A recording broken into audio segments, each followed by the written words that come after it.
راح اسوي معاكم حلا لذيذ وسهل سريع، بس يحتاج لوقت بالفرن شوية.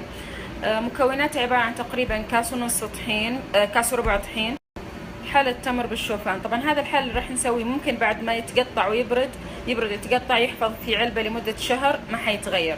راح احتاج الى تقريبا كاس ونص شوفان، كاس وربع طحين، ملعقة صغيرة بيكنج باودر، اصبعين زبدة راح اذوبهم، رشة ملح، ملعقة صغيرة قرفة، وكاس سكر بني. طبعا هنا السكر بني اذا كان متحجر حطوا له قطعة توست نص ساعة، بعد نص ساعة بتلاقونه صار جدا طري. خلوها راح تقسى هي لانها تمتص، يعني الرطوبة كلها تروح هنا يعني. الخطوة الأولى راح أذوب الزبدة بالطريقة اللي أنا أشوفها مناسبة. هنا خلطت جميع المواد الجافة، الشوفان والسكر البني والقرفة والبيكنج باودر، بخلطهم بس كذا أحركهم تمتزج مع بعض.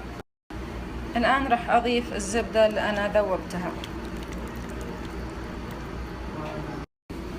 هنا خلطت لين صار بهذا الشكل.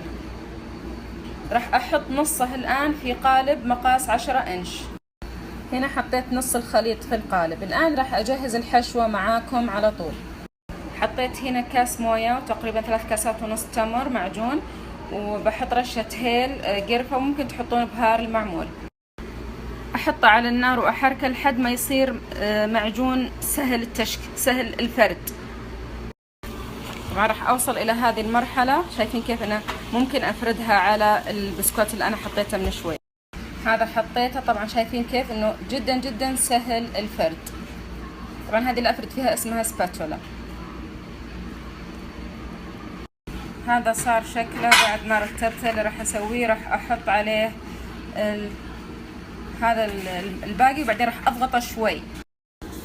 هذا الشكل الان بعد ما رتبته وضغطت عليه شوي. راح ادخله الفرن مدة تقريبا 40 دقيقة.